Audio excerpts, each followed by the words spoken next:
시청자 여러분 안녕하십니까? 2020년 새해가 밝았습니다. 새해 복 많이 받으십시오. 시청자 여러분의 가정에 건강과 행운이 가득하기를 기원합니다. 저는 지난해 크리스마스 직전에 서울 강남갑 국회의원 예비후보로 등록했습니다.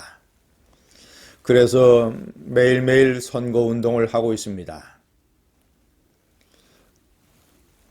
동영상을 자주 올리지 못해서 죄송합니다.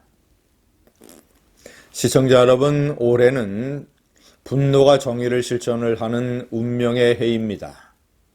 1950년 한국전쟁 이래 70년 동안 지금처럼 이 대한민국의 정체성이 벼랑 끝에 몰린 적이 없습니다.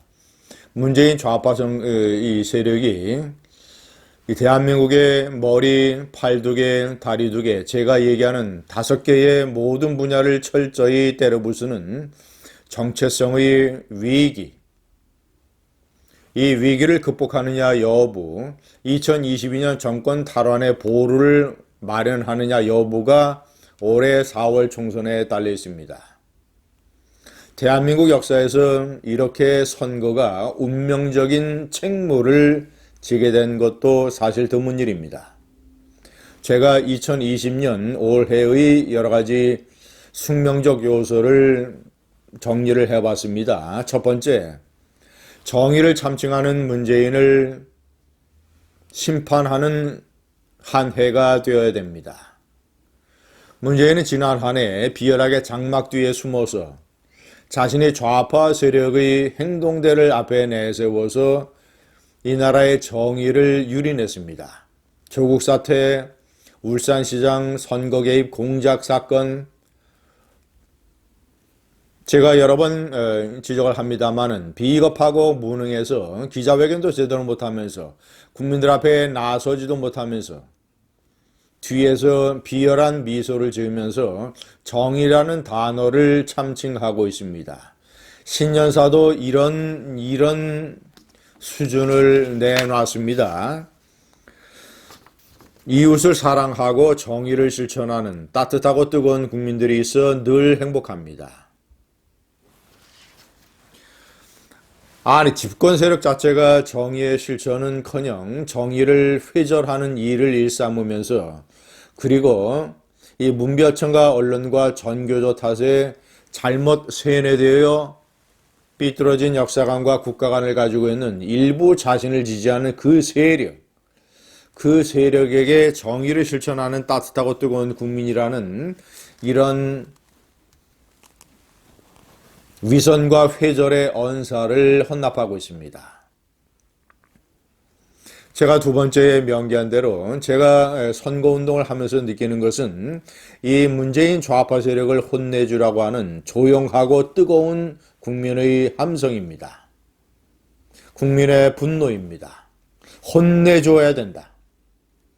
그래서 저는 선거사무소 플래카드와 이 선거 캐치프레이즈를 문재인 심판, 이 5글자로 삼았습니다. 모든 것이 문재인 심판.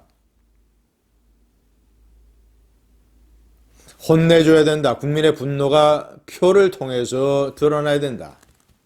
이 세 번째와 연결이 됩니다만은 좌파 세력에 대한 공성작전이어야 된다. 공성이라고 하는 성을 공격을 해서 문을 부수고 성을 차지하는 것이지요. 자, 선거라고 하는 것은 단순히 특히 2020년 이번에 총선은 의회에서 의석수를 몇 조 차지하느냐, 이 의미를 넘어서 한국 사회의 모든 분야에 공고하게 성처럼 자리 잡고 있는 좌파 세력에 대한 엄청난 경고와 강타의 일격이 되어야 됩니다. 이탈리아 공산당 창시자 안토니오 그람시가 얘기한 진지전의 이론에 따라서 진지전이라고 하는 것은 평상시에는 사회의 각 분야, 예를 들자면 종교, 언론, 교육, 문화, 출판, 노조, 이런 모든 분야의 좌파 세력이 혁명의 진지를 평상시에는 구축을 해놔야 된다. 그래서 대통령 선거라든가 총선이라든가 아니면 무장혁명이라든가 이런 결정적인 혁명의 시기가 왔을 때 각 진지에서 전부 다 나와서 세력을 규합을 해서 총궐기 전진을 해야 된다. 이것이 안토니오 그람시가 얘기하는 진지전의 일원입니다. 한국의 좌파는 철저하게 이를 수행을 했고 공고하게 진지를 구축을 했습니다. 이번 4월 총선은 이 진지의 일종의 일격을 가하는, 그러면 좌파 세력도 조금씩 바뀌게 됩니다. 눈치를 보게 됩니다. 가장 먼저 바뀔 수 있는 것이 언론입니다.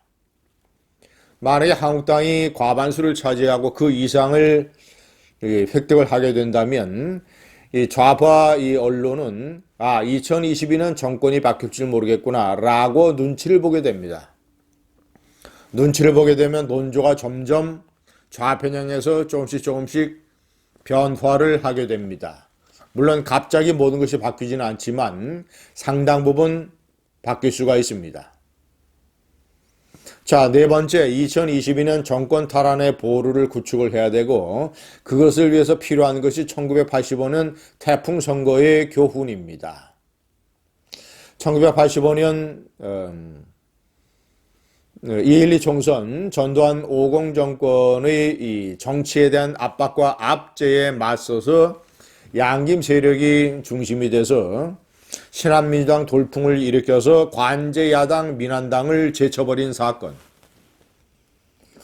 그때 바꿔야 된다, 혼내줘야 된다. 이런 어떤 이 정치적 저항의 태풍이 이런 선거의 결과를 가져왔습니다. 태풍에는 진원지가 필요합니다. 대개 신당 태풍은 새로운 인물, 새로운 피가 주도하게 됩니다.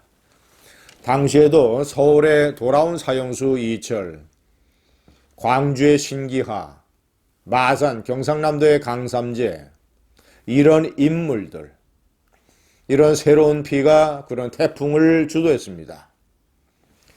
이번 선거에서도 2022년 자유한국당이 정권을 탈환하는 대투쟁의 앞장설 수 있는, 맨 앞 대열에 설 수 있는 이 전사 군단을 새로운 피를 통해서 이번 선거에서 한국당에 수혈해야 됩니다.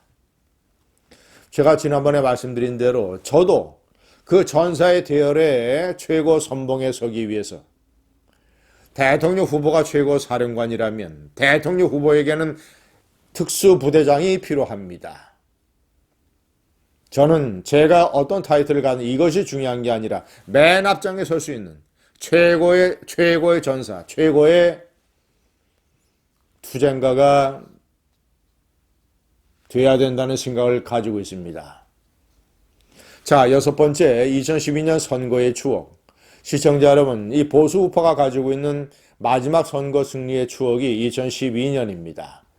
당시에 이명박 정권 말기 때 친인척을 포함한 이 거대한 부정부패 때문에 이 당시 한나라당의 지지율이 폭망을 해서 제가 당시 중앙일보 논설위원 시절에 우파가 살기 위해서는 이 한나라당에 살기 위해서는 박근혜가 6.29 선언을 실천하는 각오로 비대위원장을 맡아서 당을 변화시켜야 된다라는 칼럼을 쓴 적이 있습니다.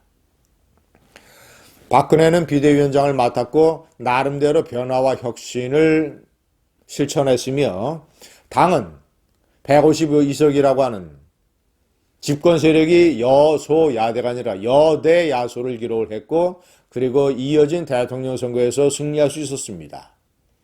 그것이 2012년 자유우파 선거 승리의 추억입니다. 이것을 올해 재현해내야 됩니다. 자, 그러기 위해서는 제가 마지막에 명기한 대로 수도권 122석의 운명이 대단히 중요합니다. 자, 올해는 이제 이 한국당의 텃밭이라고 할 수 있는 영남에서 대거 승리를 기록할 것입니다.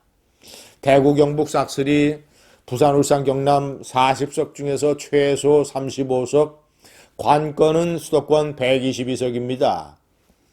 2012년 선거 때 인천은 절반, 서울은 3분의 1, 경기는 5분의 2를 한국당이 차지했습니다. 올해는 그 정도로는 안 되고 서울은 절반, 경기도도 절반, 이런 식으로 기록하게 되면 한국당이 160석 이상을 얻을 수가 있습니다. 비례한국당을 만들어서 비례대표 선거에서도 승리를 하게 된다면 160석 이상 훨씬 바라볼 수 있습니다. 수도권 122석의 운명. 이를 위해서 황교안 대표의 한국당이 과감한 이 혁신을 통해서 공정한 공천제도 그리고 새로운 피해 수혈 이걸로 완전히 2020년 한국당 태풍을 일으켜야 됩니다. 감사합니다.